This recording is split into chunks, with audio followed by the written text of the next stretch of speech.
এই কয়েকদিন যাবৎ টানা বৃষ্টিতে ওয়েদারটা বেশ ঠান্ডা হয়ে গেছে। আজকে সকাল সকাল ঘুম থেকে উঠে ঘরের সমস্ত কাজকর্ম সেরে এখন এসেছি রান্না বসাতে।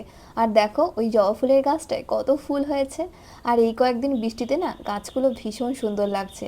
আর পাতাগুলো দেখো সবুজ হয়ে উঠেছে। আর এখনও কিন্তু বৃষ্টি পড়ছে, মানে একদম গুড়ি গুড়ি বৃষ্টি।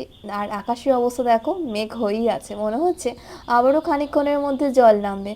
তো যাই হোক, রান্না বান্না তো করতেই হবে। এখানে দেখো ফ্রিজেই 3-4 পিস মতো মাছ ছিল, তো সেগুলোকেই বের করে নিয়েছি। আজকে আমার আর মাম্মামের জন্য করব, কারণ তোমাদের দাদা আজকে নেই, ও খাবে না।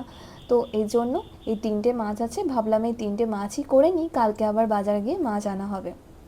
তাই আজকে মাছটা কি করব, এমনিতে তো ভাত সবজি সমস্ত কিছুই হয়ে গেছে। মাছের মধ্যে নুন হলুদ আর লঙ্কা গুঁড়ো মাখিয়ে নিচ্ছি। তারপর কড়াইয়ে বেশ খানিকটা সর্ষের তেলে মাছটাকে খুব ভালো করে ভেজে নেব। মাছ দেখবে ফ্রিজে কয়েকদিন থাকলেই শক্ত হয়ে যায়, কিন্তু প্রত্যেক দিন তো আর বাজার যাওয়া সম্ভব হয় না। তাই চেষ্টা করি একটু বেশি করে মাছ এনে ফ্রিজে রেখে দিতে, যাতে রোজ করা হয় আর কি। আর রোজ রোজ বাজার যাওয়া আর বাজার থেকে এসে আবার রান্নাবান্না করা একটা ভীষণ চাপের ব্যাপার। মাছ একদিকে ভাজা হোক, আর একদিকে চলো সর্ষে পোস্তটা বেটে নিই। আজকে ভাবছি যে মাছটা সর্ষে পোস্ত একটু লঙ্কা দিয়ে ঝাল মতো করব।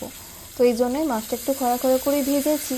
আর এদিকে দেখো ব্লেন্ডারের মধ্যে সর্ষে পোস্ত একটু টক দই দিয়ে ব্লেন্ড করে নিয়েছি। গোটা কয়েক কাঁচা লঙ্কা দিয়ে দিলাম, মানে কাঁচা লঙ্কাটা ওর মধ্যে দিইনি, যেহেতু মাম্মাম খাবে, খুবই ঝাল হয়ে যাবে, তো এর জন্য গোটা কাঁচা লঙ্কা কয়েকটা দিয়ে দিয়েছি।